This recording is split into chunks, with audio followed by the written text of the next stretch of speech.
and then we'll get started in a few seconds here. So, yeah, so this building is awesome. Yes, sir. When was this building built? 2017, 18, Yeah, so it's like brand new. brand new. I mean, the equipment down there, all the weights, everything. Oh, is y'all like, went downstairs? No, I was just looking at it from the window up Okay, here. yes, sir. Yeah. Yeah. Nice. Yeah. Everybody's getting their workout in. Everybody's vibing in here. Yeah. So, okay, I'd like to welcome everybody back to Alabama Care. Today we have Mr. Timothy Alexander, and he is the Director of Character Development here at UAB Football.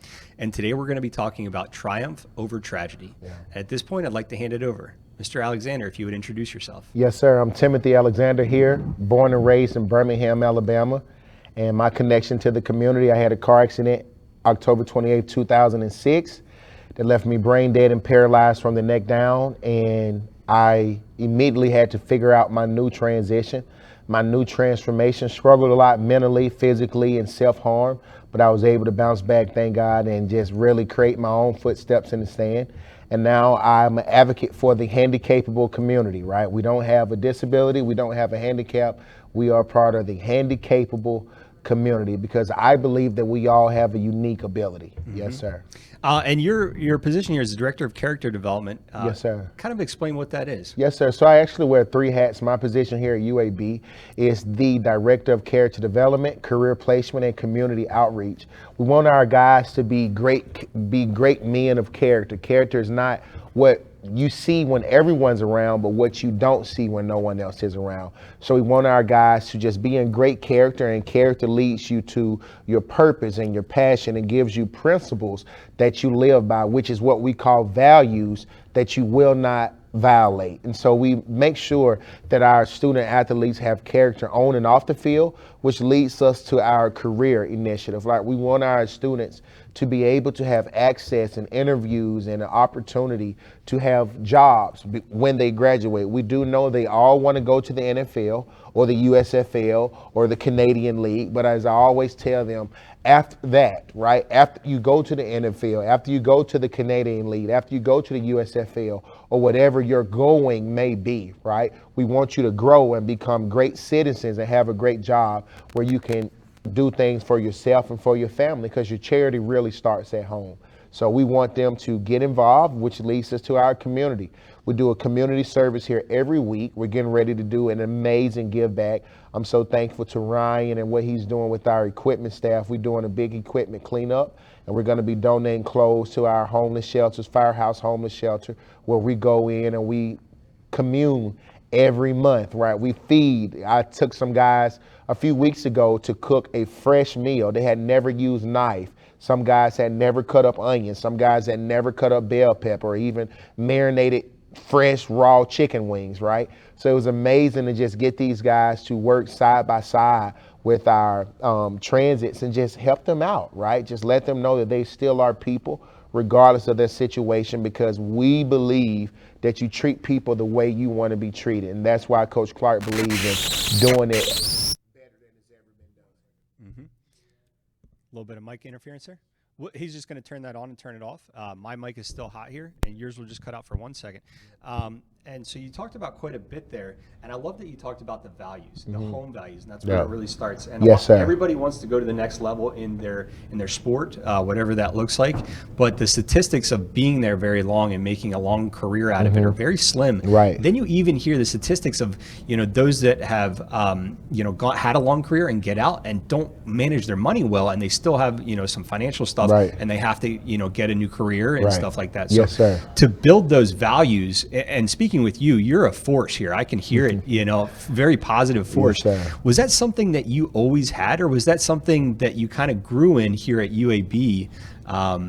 If you would talk a little bit about that. I would say it's something that I've always had and working to keep. In sports, you either have it or you're working to get it, right? It's the it factor is what we call. And so at that point in time, after I transitioned with Alabama Vocational Rehabilitation Services, from my youth rehabilitation counselor, Cynthia Murphy, to my Alabama counselor, Yolanda Spencer, by the time I graduated Wallace State Community College and transitioned to UAB, I had it, but I found it at Wallace State. And I found values that most athletes would not have by having to go to a junior college first. So I had to get all these principles that I learned to live by, that I learned to value, that I would not violate. Does that make sense? Yeah. And so when I got to UAB, I know what I wanted, I know who I was, and I know why I was here. I had my mission, I had my purpose, I had my passion, and I was able to walk it out. But as leaders understand, it's not just about you walking it out, it's about you turning around, helping those who are not walking their walk out essential, right? Who are not really taking the time to walk. And so what began to happen for me, I just began to ask questions to my teammates. I began to ask questions to students all around, just asking them, hey, after football ends, after women's basketball, after soccer, what are you going to do next? And a lot of my friends couldn't answer that. And I would say, hey, let's meet about this, right? So we can start figuring out, because I believe that's what makes you a great athlete, an uncommon athlete, that you know when it's all said and done, you've done more than what's been said, and you're able to transition into something that you believe is your purpose, right? So our initiative here at Coach Clark initiative is your life discovery here at UAB football, right? At UAB football, we want you to find your purpose. We want you to find your passion. And we want you to live by the principles. That's why as you look around our building, you're going to see at the top of our pyramid is faith and family. Those are things that we value, that we will not violate, right? Whether you're here or whether you're in Cuba, right? You represent UAB football, and it's an honor to take privilege here. And so when I got here to the university, that was something that we lacked in, and I brought it to Coach Clark and said, Coach, this is what we need. And he was all for it, because Coach Clark believed that if my athletes are developing off the field, they're to be greater athletes on the field. And that's how we put together our character, career, and community, which is always giving back. And one thing about UAB, you may not never see UAB doing community give back on social media. If you do, it's because we intentionally videoed it. But we do so much community service, but we do it not so you can see us doing it. We do it because we care. Yeah. Right? And that's the difference in what we do. We don't just do community service here to say, oh my gosh, UAB football is doing community service. No one gets any type of appreciation for that. But it's the community service that I didn't know you all was going to be here feeding the homeless today. I didn't know you was going to be in the barbershop. I didn't know you was going to be cleaning up the streets. I didn't know you was going to be cleaning up the park. Man, this is amazing what you're doing. And now the people start talking about it, right? Because they see that we really stand behind what we believe in. And so it's not just an act, it's who we are. It's innate. It's what we call a no-brainer. So we're just doing our job to the highest level possible. Yeah, I love the no-brainer there, and it creates that UAB is a center point in the community, right? That people can surround themselves around it. But also at the same point, it gives the opportunity for the student athletes coming through here to reaffirm those values and those strengths that you guys are preaching to them, and they're stepping on board to. You mentioned something that you really brought to the table is, you know, what happens after the sport that you love to play, whatever level that is, whatever transition that happens at. I think it's a lot of student athletes in college, once their sport is over, it's kind of a lack of identity because they identified so long with that sport. Correct. And I had that happen with wrestling. When wrestling ended for me, it was like, well, what next? And I hadn't navigated that thought process very well.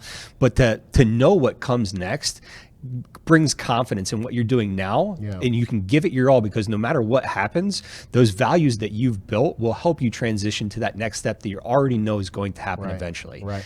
Well, and the thing about misfortune, right? Adversity is misfortune, difficulties, right? Things that you don't know is going to happen. So no one knows what's going to happen tomorrow. No one knows what's going to happen later today. But it's better to be prepared for an opportunity you don't have than to not be prepared for an opportunity you do.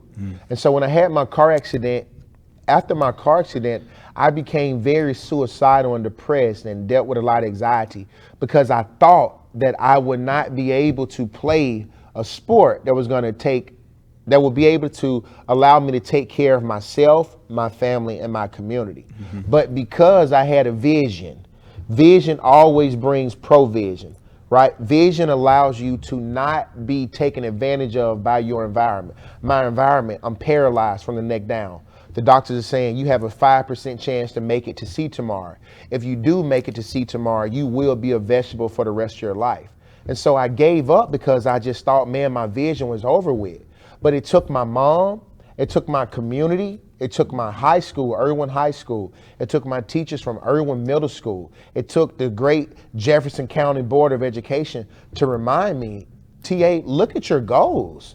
Even before your car accident, you had 3 goals. Number 1 was to earn an education.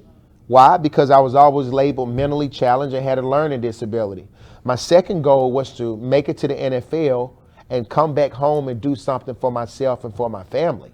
And so when my brain was recovering and we're trying to figure out, okay, what do you want to do now? Everybody, I want to give everybody something. Everybody talks about start with why, start with why. I don't believe in that because I know why I want to walk again. I know why I want to go to college. I know why I want to work, but what are you going to do? So when I was on my sick bed, they wasn't asking me, why? They're saying, hey, what are you going to do? What are you going to do next? And so my what led me to my why, and my why led me to my how. So the formula that I've created and live by is W plus W equals H. That's what I'm speaking on all around the world. We got to stop focusing on why. I know why I want stairs in my house. I know why I want to walk again. We all know our why. We know why. But what are we going to do? Right? And so what allowed me to understand, okay, well, what are you going to do now that you can't play football? Because I had my visions, I can go and earn an education. So what did I do? I enrolled in school. Why? Because education, if I remain intentional, if I live with my vision, then what I want to do would lead me right back to why I want to start what I finished. Well, why I want to start was already been finished. So I went to education, and then I found out I don't have to play football to play football. I can be a coach. I can be a sports psychologist. I can learn and I can help others and remind them to whom much is given, much is required. And so what was enrolling in college to earn the education?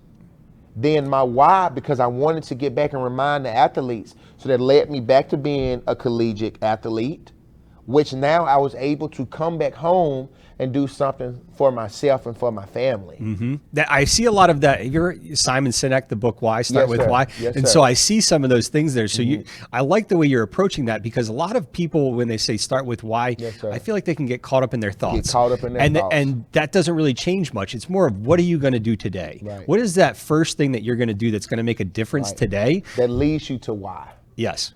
There has to be change that starts that change. Once you get that snowball kind of going, it'll accumulate. But you got to do something today. What are you going to do What today? are you going to do today? Now, you mentioned that some of the doctors after the accident were saying that you had a 5% chance to live. What was that recovery like? How long did it take? Have you seen those doctors recently? Yeah, I've seen those doctors recently, and I just got to ask, with all due respect, I'm a man of faith. I'm a faith-driven young man, so it's to God be the glory. I got to give credit where credit is due, because I was in bad shape. I flatlined in the hospital, and I'll never forget waking up out of the coma to hear my mom say, Tim, the doctors are saying you're not going to make it. I heard the doctors telling my mom, Miss Alexander, you might as well make arrangements. But my mom knew that if you're saying my son is brain dead, and he will be a vegetable the rest of his life. My mom worked in the health field. She wasn't a doctor. She wasn't a nurse. She was a medical assistant. So she's seen a lot. This is why we educate professionals in the health field and all over the world. You got to study to show yourself approved. You got to know your industry. You got to always stay ahead of the curve, right? So that when challenges and adversity hit your door, based on your knowledge, you know how to respond. And so my mom did not just leave it up to what the doctors were saying. She knew, because she immersed herself in her occupation. If the doctors are saying my son is going to be brain dead for the rest of his life, and I can give him a command and he respond to the command, then I know he'll be okay. And so the only command my mom did was walked up to that side of the bed, knocked on the bed and said, "My son, blink your eyes if you can hear me." I blinked and she said, "You would live and not die," right? How much money we had couldn't help us. The car we had drove couldn't help us. The house we lived in couldn't help us. The only thing that could help me was holding on to what I heard. And what's so amazing, after my mom demonstrated her positive mindset, her triumph over tragedy, every time the doctors came in the room after that moment, "Mr. Alexander, blink your eyes if you can hear us. Blink your eyes if you're having a great day." And years later, that's why I wanted to major in communications, because I lost the ability to communicate. And today I stand before you as a master communicator, an uncommon communicator, a respected communicator, all because I love wording. I love communication. I'm a word guy because I remember when I had to learn sign language. I remember when I had a trach. I remember having to say my alphabet 500 times a day just to be fluent, right? And so one of my favorite comments, people come up and say, "You are very articulate." And it means so much to me because I had a stuttering problem. I speak in the mirror so much. I talk to myself so much, but it's because even in my life today, as we know it, if you don't use it, you will lose it. So although I'm still recovering from a traumatic brain injury, I have to fill my mind up every day. And so I can't listen to music all day because when it comes down to speak, I won't know anything but songs. I can't watch movies all day. I have to listen to people and read and get into conversation, listen to articles, listen to audio, just all these different things to keep my mind relevant. Yeah, continue using it and continue building there. And I see that throughout, when we first met today, throughout the building, when you're with colleagues or you're with student athletes, you're constantly communicating with them, sir. positive That's my communication. job. Even down the hallway, "Hey, you, how you doing today? Right. Tell me how you're doing today." Right. Engaging with That's them. it. We got to be engaged. I We feel like gotta a contribute. lot of that is lost now. Yeah. It's a text No message. engagement. There's a text message. Nobody wants to get in real life, that kind of stuff. The Right. Zoom meetings. Right. You kind of miss that connection there. And it all boils down to emojis now. Yeah. And you need to have that communication there. So, and especially at this age, when a lot of people are young adults, they need to learn those skills. It's funny you said that. Outside of speaking and coaching, I do a lot of life coaching, counseling one-on-one, and I do a lot of, I help serve those that just need a little extra push, but I serve those that need a lot of push, right? I serve the at-risk, I serve the PTSD, those that have anxiety, depression, just deal with a lot of things. But I'm me. And just the other day, I was getting ready for a coaching call, and one of my clients said, "Hey, I'm going to text you later." And I wrote in all caps, "Do not text me, call me." Because texting takes the place of communication. And today, I'd rather pick up the phone and call because you can't hear how someone's doing through a text message. Communication is lost. Right. You know, and so with my athletes, they know to call because I leave them on red. Yep. Call me. Yeah, I leave them on red. I might start doing that. Right.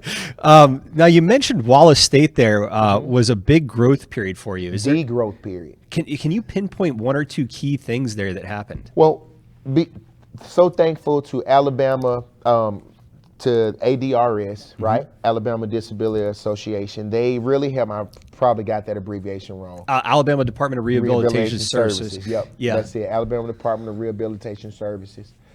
They allowed me, after my car accident, after I graduated high school. So let's go back. After I graduated high school in 2007. After I graduated, I just thought that, hey, I'll be going to college next month. But I had to wait some time for my brain to develop. It still wasn't developed all the way because of my traumatic brain injury. So I had to wait a few years. I ended up starting school from 2006. Started school in 2008. So like 2 years, but a year and a half. Yeah. Because it equaled up to 2 years because I didn't start right in the fall. It was like close toward the spring once I got there. And what ended up happening was my counselor, Yolanda Spencer and Cynthia Murphy, I told them I'm done. Like it was so rough. Like I had to homeschool to graduate and I just couldn't get it. 4 plus 4 would give me a headache, right?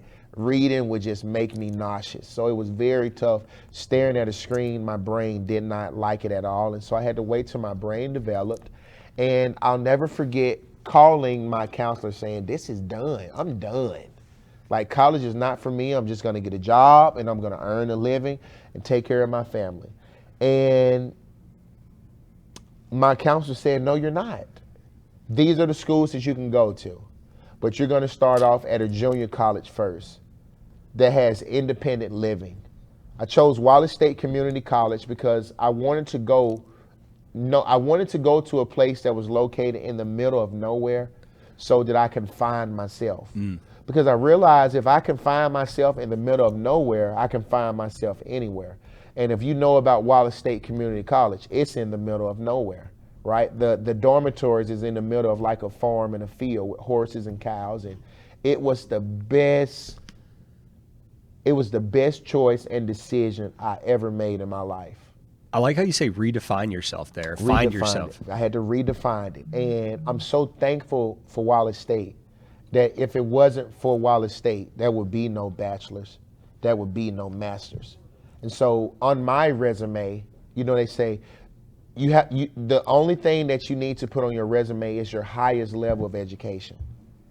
But that's not for TA. I put that associate's degree on there because when they asked me, why do you have your associate's degree? Because that associate's degree allowed me to discover my I can movement in my life. What am I saying? Wallace State allowed me to find my move in the movement, and I never stopped moving. I never stopped moving from Wallace State Community College. I would fail a class and drop a class and sign up for that class again in Wallace State Community College. And so everything that I learned, everything I saw, everything that I realized from Wallace State, I put into practice at UAB. And UAB became a harmony, all because that associate's degree was my bow and arrow to let me know, okay, Wallace State thing was a discovered mind. And I was the billboard advocate for that. And so once I discovered my mind, now once I got to UAB, I could go and live my discovery. Because you got to discover it first before you can live it. That's your purpose, right? And at UAB, I just began to live out my purpose on what I discovered, right? Not about what anyone else wanted me to discover, because I wanted to be a doctor first. I wasn't strong in science. I wanted to be a nurse. I had a hard time log rolling. But then I found my purpose, my discovery, which was criminal justice, communication management, right? And that discovery took me high above the clouds. Yeah, and you need that. You need that safe space to find what you want, to be able to try and to fail. And so many people are afraid to try things because they feel like they're going to be viewed as others of a disappointment. Everybody needs that space where they're able to kind of bounce off the walls a little bit and say, no, that's not for me. You know, this is kind of more up my route, so I'm going to try this. Being able to drop a class, then retake it again. Same time. Yeah, you need that space to kind of figure out what's going on and what sits best with you. So to have that opportunity there at Wallace State, you got a lot of power, inner power. I'm feeling that during that time, and that's transferred out of that. And I'm so thankful again, as I said, Wallace State showed me that I can, but Wallace State showed me it was going to take some work. Now, was Voc Rehab a part of that process at Wallace State? The process. They was it. Because I know you said independent living skills there. A lot of people in the community are a little bit nervous to be independent. And they say it's not right for me. I'm pretty nervous about that. But there are services and supports out there like Voc Rehab that will take you through the process, show you how it works. So my best friend, my brother, he's not biological, but he's my brother. He was my first roommate at Wallace State Community College. And I remember when we was trying to find dormitory, my counselor asked me, do you want a room with somebody? I said, no, I don't, because I'm embarrassed. She said, well, I'm gonna get you a roommate. Yeah, I love that. I'm like, what? I just told you I'm embarrassed.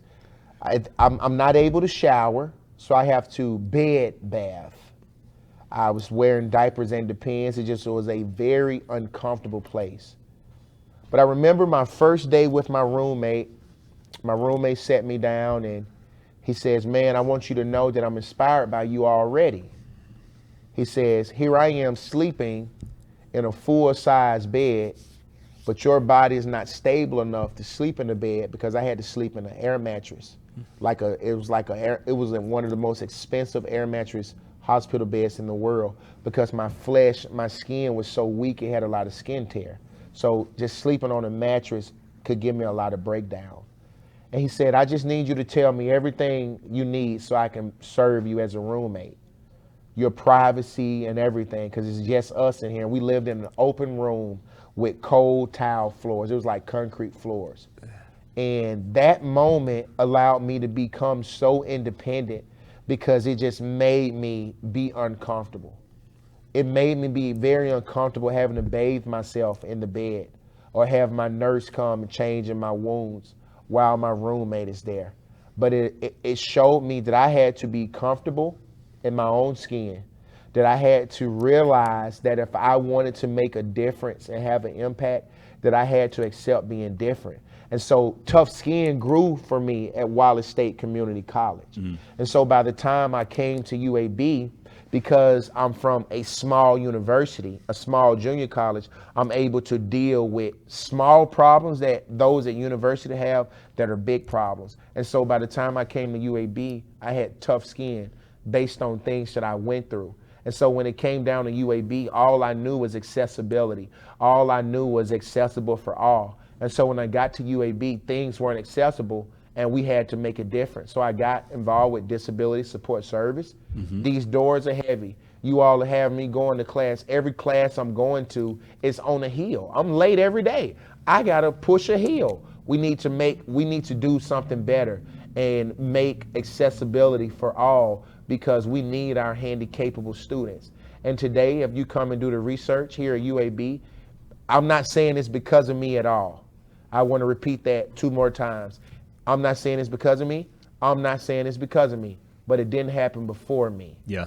We began to start making way for our handy-capable community, right? Because we deserve an accessible for all state-of-the-art education, just as anyone able-bodied as well. But it took someone speaking up and speaking out. Yeah, you're definitely leading the push for sure in a lot of different ways there.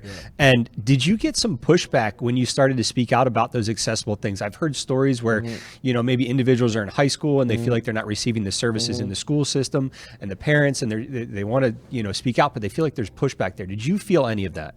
Well, I didn't really feel any pushback, because I knew my rights. I knew about the ADA. Yep. And I would always lead out with the ADA don't play, right? And it's against the law, right? It's against the law to discriminate against anyone a part of the Alabama Disability Association, yet alone to discriminate against anyone. And so when we're talking about making things more accessible and just being better, like, I just think about my life. Like, I think about my life right now as working with football. Like, I'm not able to wear shorts. So I had to talk with our director of equipment, Ryan, who's our equipment manager, let him know. And it was, okay, we got you. We can accommodate you.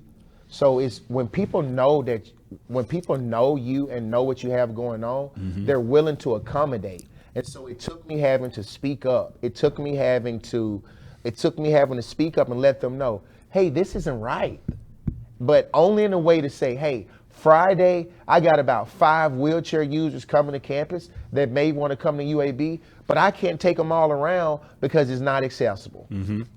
Yeah, and it's got to work for both parties. Both parties. You can't come at it like, hey, you need to do this in a very nasty way. You have to come at it with a good spirit, that everybody wins out of this situation. And I win because I don't make excuses. When I joined the football team here at UAB in 2010, actually 2011, our locker room was not accessible, but I never complained. Our shower room had no roll-in shower with a shower bench, but I never complained. My locker was not accessible, but I never complained, because I knew you don't find paraplegics on D1 football teams. So I never complained. I was just thankful. But it took my guys saying, Coach, you got to shower, because I would take a steel chair. I would talk to our equipment manager and say, I need extra 4 towels a day. Why you need 4 towels? because we don't have a shower bench. I need 2 towels to go over the chair so I can transfer and shower, and I need 2 towels to go over my personal chair so that I can stay dry. I never complained, but my teammates always saw that and was like, man, we got to get a shower for Tim. He's in here showering in metal chairs, but not complaining. That's when you see a system changes, when others you get others into the movement there. So you do it, but you don't do it complaining. You do it in spite of, just by being thankful. And so when we found out we was going to get a new building, when they start designing the building, guess who got an opportunity to sit in with the architects and engineers and make sure the elevator that you and I just rode on, that elevator was for Coach Jim Hillier, may God rest his soul, who just passed away, and that elevator was for me because our buildings didn't have elevators. Every bathroom in our facility has a roll-in shower with a shower bench. I can shower anywhere, right? When I go to the stadium, Protective Life Stadium, UAB's stadium, our stadium, I don't have to worry about, I got to wait till I shower when I get home. I have a fully handicapable, accessible bathroom in all of our facilities, right? And my wife will tell you, man, you shower more than facility than you do at home, right? Because if you want to make people in the handicapable community feel comfortable, give them a full accessible shower. They don't have nothing to worry about. If anything happens with their hygiene, they know they're going to be okay because they have a fully accessible shower. That's a very good point. That's something that I hadn't thought about before. But a place of work give fully accessible. Full accessible shower. And being an athlete and constantly working out, I remember back in college, we would always shower at the facility. Right. Very rarely would you shower at home because you got to go to practice, then you're going to shower anyway. Right. So having that here on campus at your place of work is a big confidence boost that no matter what how many workouts you do a day, you're always going to be able to take that shower here. Right. Now, what would you say to maybe someone that may be new to a disability or is going through a new transition in their life, whether that's going to college or getting a job, and maybe a little bit nervous about what's coming there, or asking for accommodations or anything, maybe feeling stuck? Well, I would basically just let them know you got to get yourself unstuck. Oftentimes we look for people to help us, but no one can help us better than we can help us. You have to allow others to come in to help you. It's kind of like someone says, well, you don't know me, you don't know what I want. Correct, I don't. But you can let me in so I can know what you want and know who you are. And so to that person that's nervous, it's okay. To that person that's afraid, it's okay. To that person that's fearful, it's okay. Because being afraid, being fearful, being nervous gives birth to being courageous. I acted out because I was nervous. I acted out because I was afraid. I acted out because I was fearful, but it gave me the ability to be courageous. I am stronger today than what I was yesterday because of how nervous I am, because of how afraid, because of how fearful I was. And that's why today I don't even see myself in a wheelchair until I go by a mirror or I go by a glass room wall. Because I have just become so courageous and strengthened in my mind that I'm going to try it. When I go to a place that doesn't have an elevator, I don't immediately say, well, I guess I can't get upstairs. We're going to figure it out. But I want to do that to show them that things need to be accessible. So I look for moments that are not idea and make them idea. And so to that person that's not really feeling themselves, you got to feel yourself. Go ahead, I'm sorry. Because if not, you're going to keep your place in a hole where it's going to end up not working out for you.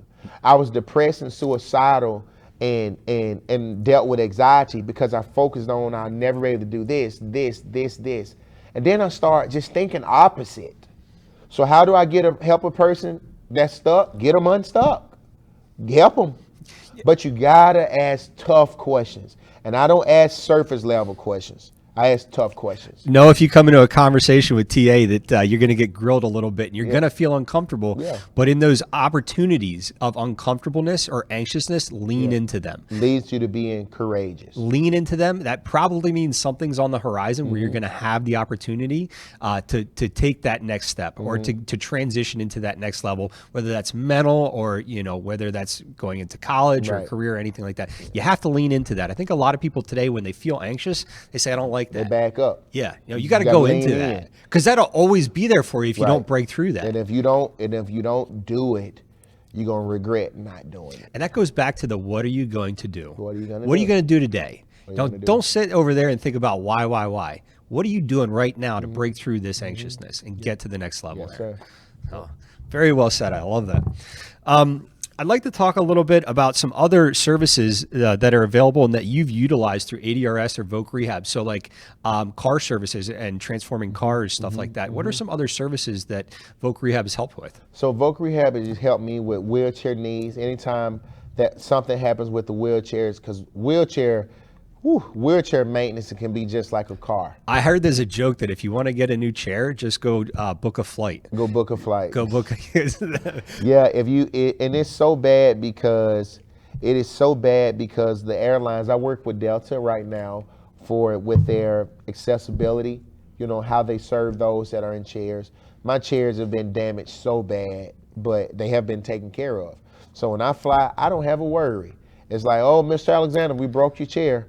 Well, great, give me a claim because I'll be calling Delta today. Yep. Right, and they always fix it right on time.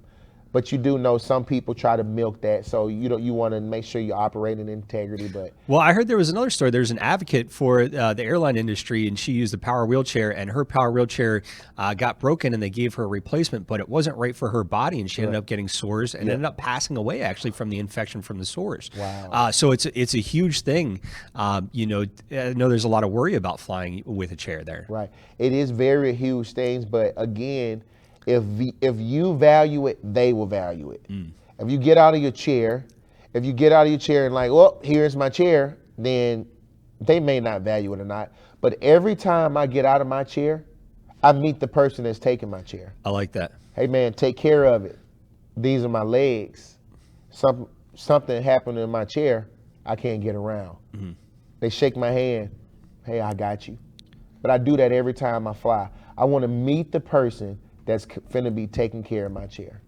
I think that goes a lot towards awareness because a lot of people, if they don't have a family member or a friend that is using a chair or that maybe is like my family member where she functions at a lower level mentally, they don't have much contact. And then when they do come into contact, it's kind of standoffish. It's just something new that they've never interacted with before. And to have that openness, like you said, introducing yourself, saying, hey, you know, my name's Alex, or, you know, this is what's going on. And I really appreciate you, you know, in this process really opens up their awareness and carries with them in the future and affects everybody and else. believe it or not, if you do that, I've had companies just on making them aware, hey, would you like to be a consultant for our awareness, for our disability, our ability, our handicap ability awareness? You know, I always stop them when they say that, you know, but it's great.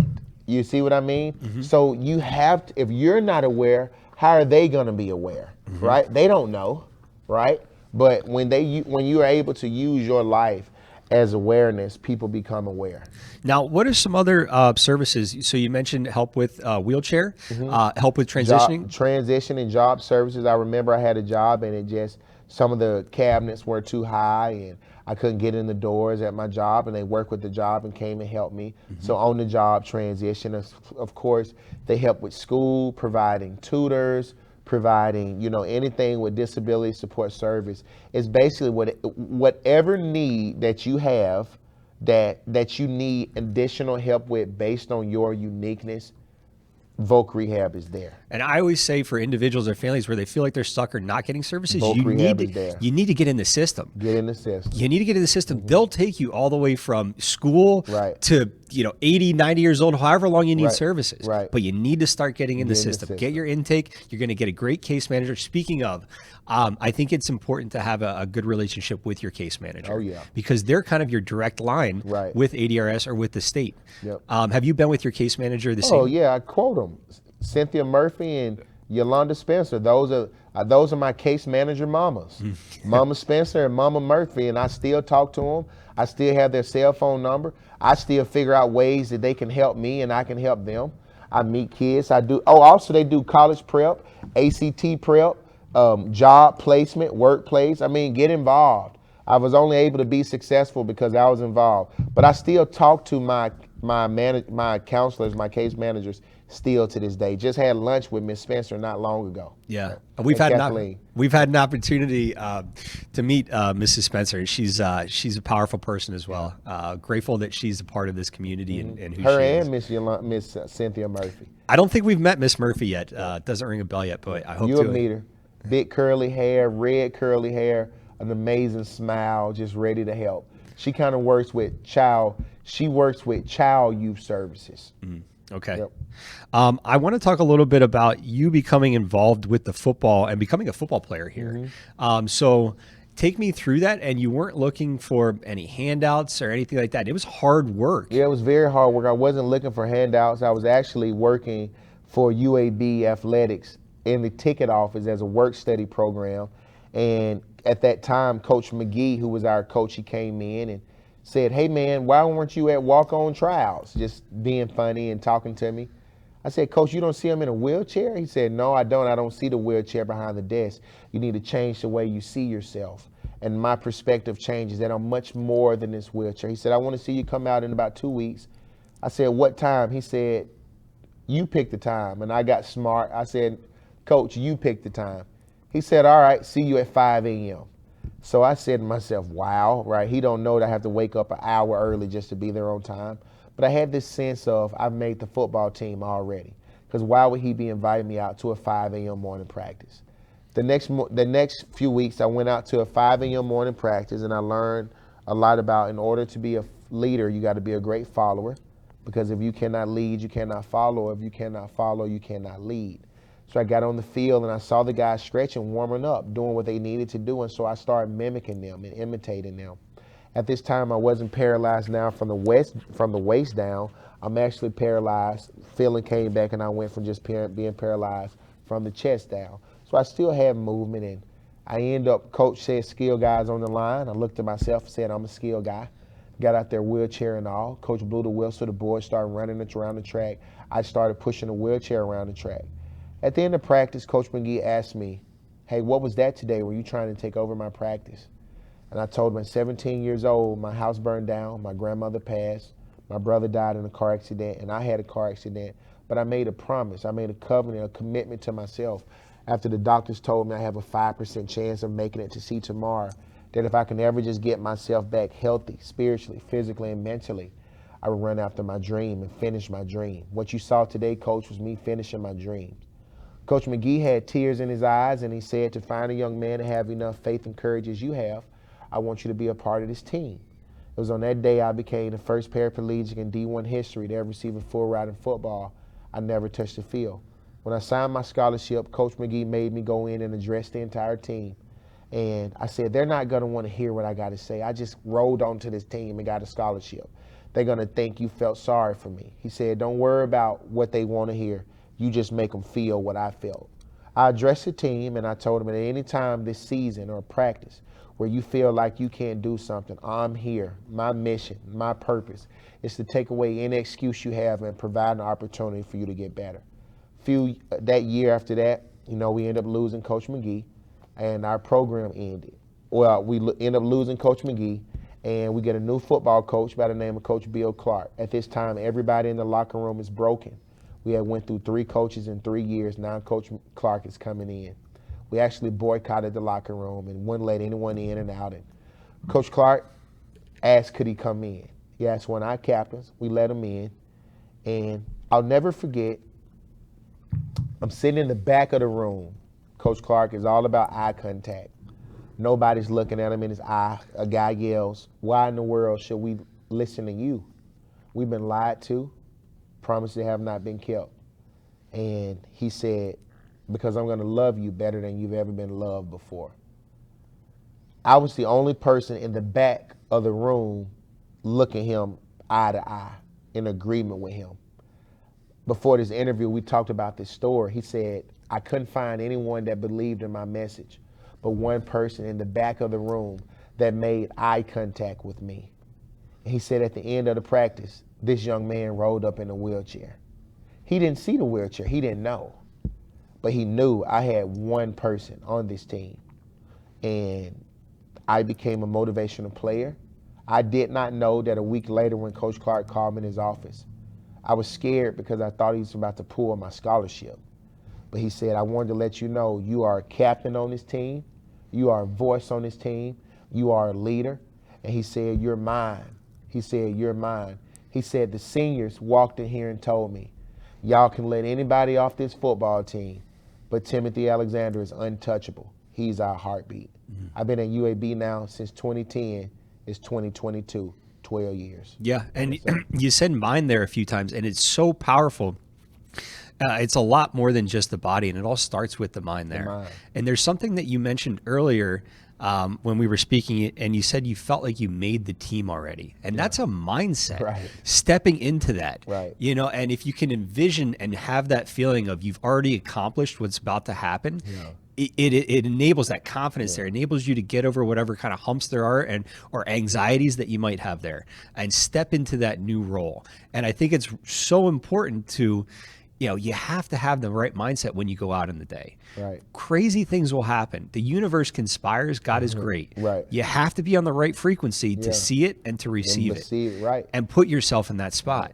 Right. And to have that influence on these young adults that maybe some of them didn't have that upbringing, and we all go through our challenges, but you've had that experience, and to be that force and that support for them and show them that it's possible goes back into building those values that they'll take with them after football, after college, into their family, and for years and generations. Right. I want to talk a little bit about, you mentioned when you got to the 5 a.m. practice and everybody started doing workouts and you started working out. And at that point, you said you had more ability with your upper body.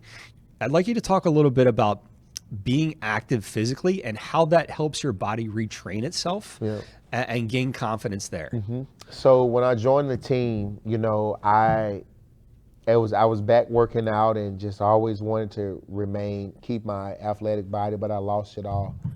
But working out gave me something to be a part of. It allowed me to see that I can transform. And the definition of transform is to make a dramatic change in appearance, body, and form. So things began to change for me. I had no stomach muscles. I grew my stomach muscles back. I had no balance. I grew my balance back. But it was because I was active every single day.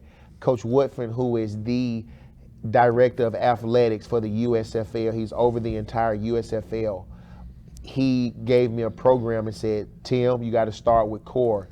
Everything is going to be in your core. So I was doing push-up holds 2 hours a day. Oh my gosh. Just working out, doing push-ups and sit-ups, just doing basic movement that brought back essentialness, right?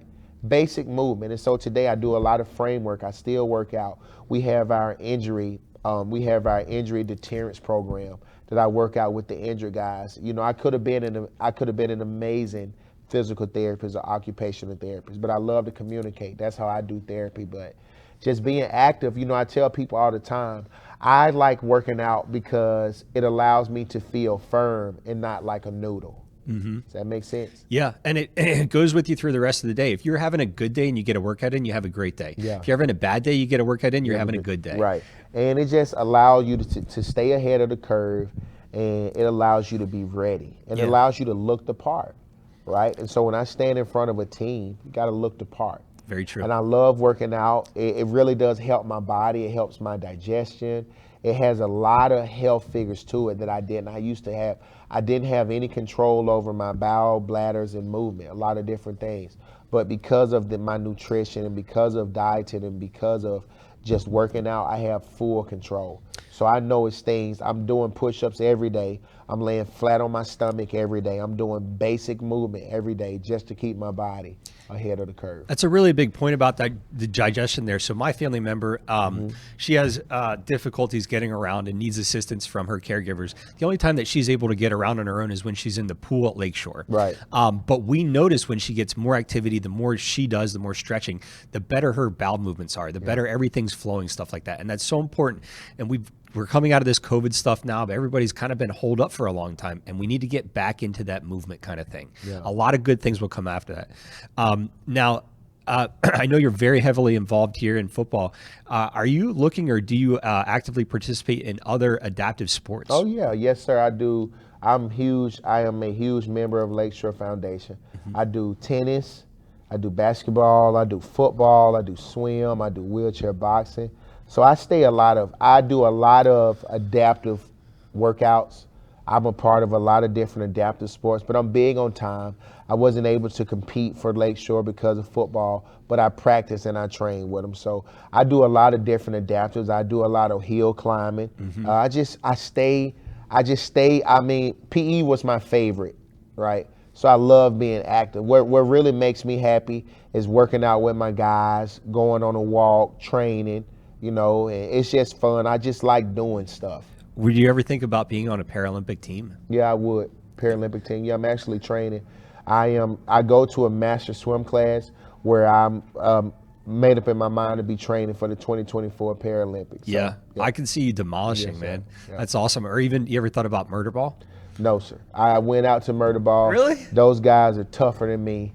And it was a guy I had an encounter with. His name is Bob. He's my guy. Mr. Luhano. Mr. Luhano. No arms or legs, but he hit me and about almost broke my hand, and I was like, it's over with. Yeah, they called me a chicken. I'm like, call me a turkey too. But I ain't never doing Murder Ball. Those guys are just too tough.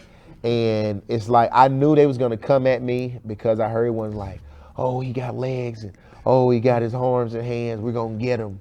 And they just knocked me all out the chair, made me get up, and I was like, it's over. Like, not happening. So We've had the opportunity to have Mr. Luhano on a few times, and I had the opportunity to get in one of those chairs, and they're very sleek. But from watching it in person and on TV, so I was watching the Paralympics, and dude, it's brutal. yeah, it's brutal. I know. Yeah. And you hear them. You hear when those wheelchairs collide. It's just, whoo. But nah, they tough. They are tough. I'd like to, Everybody always asks me, play Murder Ball. Absolutely not. Not at all. So 2024 though, you're That's going. what I'm training. Yes, sir. I'm training for it. So yes, sir. Where is the 2024? It'll be in Paris, France. Okay. You ever been out over to Paris or Europe or anything like that? Been to the Bahamas, the Cayman Island, Honduras. That's about it. I've never been to Europe either. Yes, sir. I want to get over My there. wife has, but I haven't. Yeah, So that's pretty cool. right. What would you say to family or friends of a person to better support? Yep. I would say to a family or friend, don't shut down because you don't know. Ask. Ask away. And it's nothing wrong with asking, but it's something wrong with shutting down. Because when you shut down, you feel that life that is dependent on that support. Because you may not know, but somebody does. And just don't give up. There is a way. And I just want to tell them that what I was told. You think you had a life, but your process of life is going to be different now from the handicapable community. But it's okay. Take advantages of the benefits. You don't wait in line when you go to an amusement park. You get the best seats at concerts. You get, if you know how to book your flights, get in contact with their disability support line. They always put you in Comfort Plus. Hashtag the Delta, right? But just know that help is out there for you. But if you get stuck in seeking help, you'll lose it. So you have to be willing to help and to always remember that you won't be the first, you won't be the last, and that it's someone else going through greater than what you're going through. I think relying, and something you said earlier in our conversation is some of that confidence that you had came from knowing your rights and knowing the laws and knowing that you're not the first one there, that there have been people before you that have kind of laid that path out, and being able to rely on past resources that have been built gives a lot of confidence moving forward there. Right. Knowing that there. Excuse me. What are some, we're going to kind of wrap this up. I know you have some other meetings that you're going to. What are some goals that you're working on for the next 1 to 3 years? Some goals that I'm next working on, still haven't given up on walking, so I'm still working on that walking. But another goal of mine is just I really want to help the state of Alabama make houses accessible. Houses are not universal, and I could live in any neighborhood I want to live in right now, but the houses are not accessible. And I'm tired of getting into it with the realtors and the builders about, yes, this house says it's ADA, but I can't make a circle in the bathroom. The hallways are too thin, where it's like a dead end in the hallway. And I want people to think about those in the handicapable community when you're building, because we deserve accessibility as well, right? We deserve to be able to move freely and get around freely, just as you move freely and get around. We deserve to have a competitive housing, right? That we can choose where we want to live and stay, not say, oh, you have to live in this area. So I'm really working on that, because we are doing great things and greater things, but we can become uncommon as a city and state if we really choose to make accessibility for all essential, because it's not. And I don't understand why new developers aren't thinking on that level, because it will increase the prices. It'll increase. Well, people. the reason why is because you have a lot of people making decisions that are not in the handicapable community. You have a lot of people telling us what a handicapped bathroom should look like, and they can walk in there. Don't make sense. They don't have the experience. They're not in a chair. Just get in a chair and go in there and figure out if it's accessible, and you will know. Yes, this door has a handicap sign on it, but when I pull inside that bathroom, I'm not able to lock that door because it's not wide enough. So that means if I have to transition and use the bathroom, I got to use it with the door open in a public space. Yeah. You wouldn't want to do that. And so people are making decisions that don't know what their decision is going to end up looking like, because you just threw a handicap sign on the door. Does that come back to awareness then? We have to make them aware. Well, it comes back to aware, but it comes back to empathy. People just got to care, not just for you, but for someone else. And that's why I live in awareness, because I can figure it out. I didn't have to use the bathroom with the door open. I want to make people. Anytime I go somewhere that's not accessible, my aim is to make you feel uncomfortable. My aim is to touch you and to scare you and let you know, I could be a multimillionaire right now, but I'm going to give you the chance to make it right. Because the next person that come up on four wheels, they may not be nice like me. Yeah. And I'm going to let you know I serve on the state ADA, and I don't mind getting my guy Graham Sisson up here, right? Because in the state of law, if we get a picture or a video, you found guilty every time. As should be. And we have Dr. Sisson is coming on with us tomorrow. No, he the man. Yeah. He's my guy. Tell him TA said what's up. I definitely will. Yeah. Another part of that housing is affordability. Yeah. I know a lot of millennials, kind of our generation, we're finding it difficult to find affordable housing. These are in the last few years going through the roof right now. Yeah, it's just different, because as I tell everybody, if we go on Ticketmaster, and on Ticketmaster to sit in section 104A, for you it may be like $80. But for me to sit in section 104A in an accessible seat is $160. That seems like price gouging, like discrimination. Right, exactly. Yeah. And it shouldn't be. But it's all because people are taking advantage. You have people show up in wheelchairs that are not in wheelchairs, right? And there's no way to know, right? But what am I saying? Just make it accessible for all, because we're going to pay, we're going to move our family, we're going to do anything an able-bodied citizen can do. Right? We're going to do it if it's accessible. And one thing about the handicapable community, we don't mind spending our money for convenience and comfortability. I would love to see all new develops, all new houses, everything like that have to have some type of accessibility as like a base platform. Like if in the suburban area, it should probably be 2 accessible homes on every unit. Yeah. Like every 2 houses, and that'd be great, because somebody's going to be older one day. Somebody's going to get hurt one day. and everything needs to already be in place. We see it as the kind of the baby boomers are aging. A lot more accessibility is needed in the houses. Right. So we got to plan for that now, and it helps everybody. It's like when you design. We were talking about accessibility in technology, and way back in the day when you have like text to speech, those kinds of things. When you design a universal product, it benefits everybody that touches that product. So start thinking about the universal design. And you know, everything that we use is kind of a tool to see where we're going to go. We use it to become who we are. Right. So you make it universal there. Now you mentioned that you're also a motivational speaker. You have a book. If you would talk about your platform and your book. Yep. So my platform is I am a inspirational speaker, motivational speaker, keynote life coach, and writer. I have a book called Ever Faithful, Ever Loyal. Just talk about my life and the things I was able to accomplish. We're just reminding the audience, reminding the reader, reminding those that listen that you got to be faithful and you got to be loyal. And being faithful and being loyal will allow you to allow the unthinkable to become achievable. And so I get an opportunity to speak all around the world and just share my message, which is we don't need it to be easy. We just need it to be possible, which is my quote. It's trademarked, and that's something that's taken with me, and it's just something that I live by, that things in life will not be easy, but it is possible, right? It's easy to give up. It's easy to not be willing.